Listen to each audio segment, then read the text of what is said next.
बिस्मिल्लाहिर्रहमानिर्रहीम। अस्सलाम वालेकुम दोस्तों, उर्दू पेजी चैनल में हम आपको खुशामदीद कहते हैं। नाज़रीन, हज़रत बेहलूल रहमतुल्लाह अलैह तारीख़ के एक ऐसे किरदार हैं जिनके नाम के साथ मजनून और दीवाना जैसे अल्फाज इनके लक़ब का हिस्सा बन चुके हैं, मगर तारीख़ के सफ़ात में वो वाहिद दीवाने हैं जिन्होंने दीवानगी का मफ़हूम बदल दिया। वो अपने मन की मौज में जहाँ चाहते पहुँच जाते। हज़रत बेहलूल रहमतुल्लाह अलैह ने एक अनोखी राह चुनी।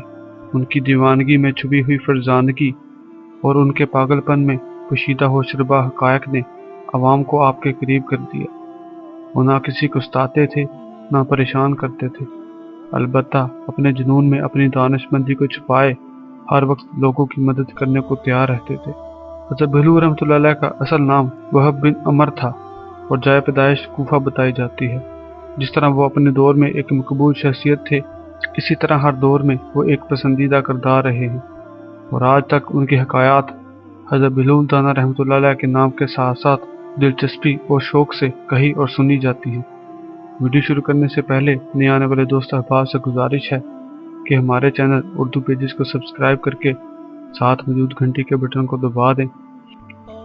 नाज़रीन, शहरों के शहर बगदाद की पुररौनक शाहराहों पर जिंदगी अपनी महसूस गहमा गहमी से रवां दवां थी। लोग अपने रोज़मर्रा के मामूलात में मसरूफ़ थे, जबकि बगदाद के कुछ शरीर लड़के पागल पागल का शोर मचाते एक शख्स के पीछे दौड़ते जा रहे थे और वो परेशान हाल शख्स बार बार मुड़कर उन्हें मना करने की कोशिश करता, लेकिन वो शरीर बच्चे किसी तौर पर नहीं मानते थे। कोई इस आदमी को पत्थर मारता था और कोई इसके कपड़े खींचता था और कोई पागल पागल कहकर उसे छेड़ता था। कहते हैं कि बच्चों से शैतान भी पनाह मांगता है।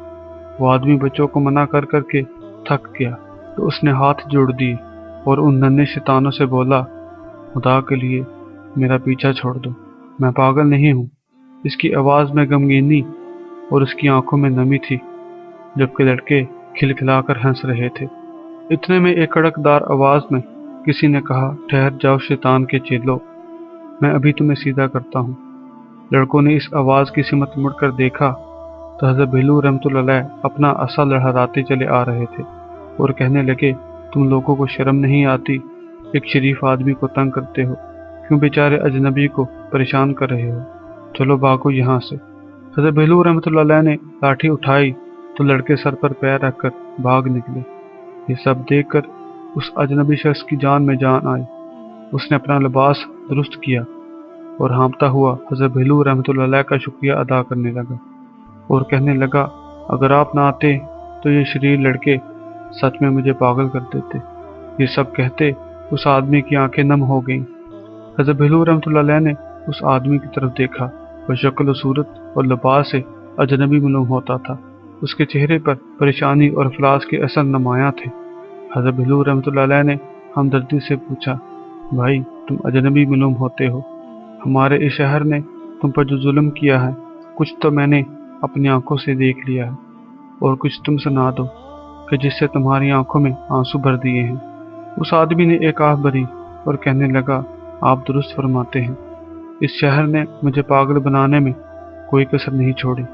दरअसल मैं चंद रोज़ पहले ही यहाँ बगदाद में आया हूँ। मेरे पास कुछ जवाहरात और कुछ सोने के सिक्के थे जो मेरी सारी ज़िंदगी की जमा पूंजी थी। इस खौफ से कि कहीं अजनबी शहर में लुट ना जाऊं, वो सारे जवाहरात एक अतार के पास अमानत के तौर पर रखवा दिए। मगर अफसोस कि आज जब मैंने उससे अपनी अमानत का मुतालबा किया तो वो साफ मुकर गया। उसने न सिर्फ मुझे बुरा भला कहा बल्कि इन शरीर लड़कों को ये कहकर मेरे पीछे लगा दिया कि मैं पागल हूँ। ये सब कहते हुए उसकी आंखों में आंसू आ गए। हज़रत बेहलूल रहमतुल्लाह अलैह ने तसल्ली से उसकी बात सुनी और कुछ सोचने के बाद कहा, भाई मुझे बहुत अफसोस है कि इस शहर में तुम्हारे साथ ऐसा सलूक हुआ, लेकिन तुम फिक्र ना करो, इंशाअल्लाह तुम्हारी अमानत तुम्हें ज़रूर मिलेगी।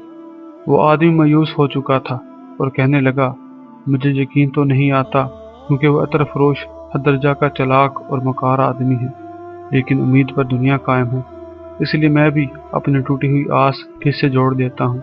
अगर आप मेरी जमा पूंजी मुझे दिलवा दें तो मैं उम्र भर आपका मशकूर और आपके लिए दुआ गो रहूँगा। हज़रत बेहलूल रहमतुल्लाह अलैह फरमाने लगे, तुम सच कहते हो, मायूसी कुफर है, तुम फिक्र ना करो, اللہ بہتر کرے گا، انشاءاللہ تمہاری امانت تمہیں ضرور ملے گی۔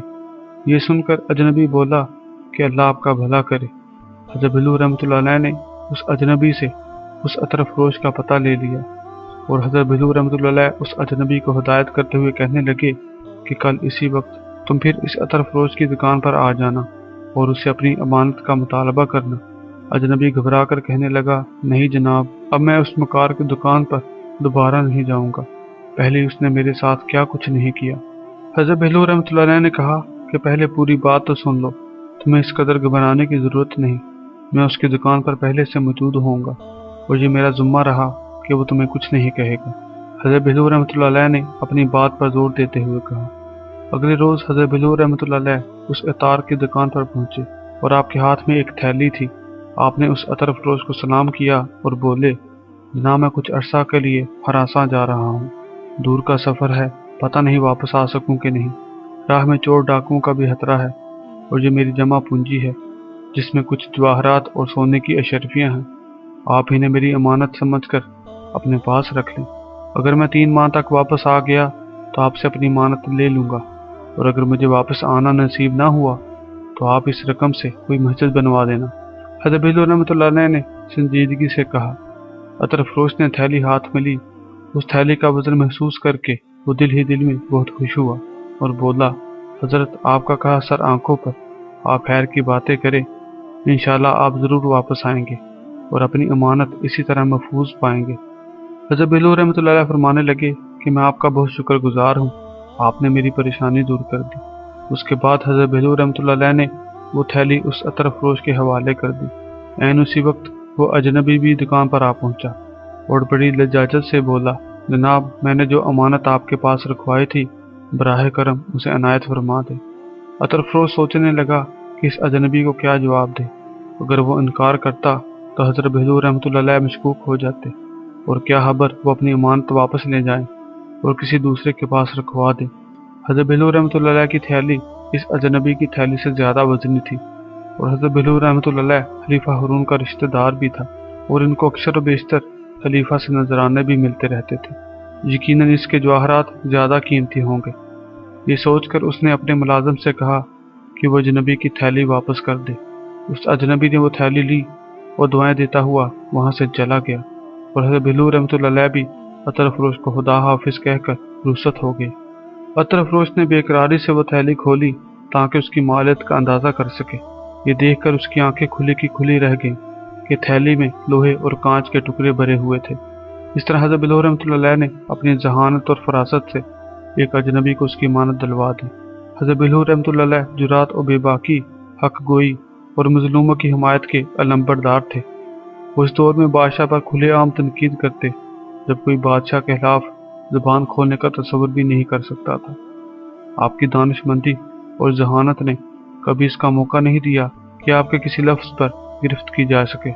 ان کی حکایت کے مطالعے سے پتہ چلتا ہے کہ وہ ایک غیر معمولی ذہین، دانش مند اور طباع انسان تھے۔ اللہ ان پر اپنی رحمتوں کے سائے ہمیشہ رکھے، آمین۔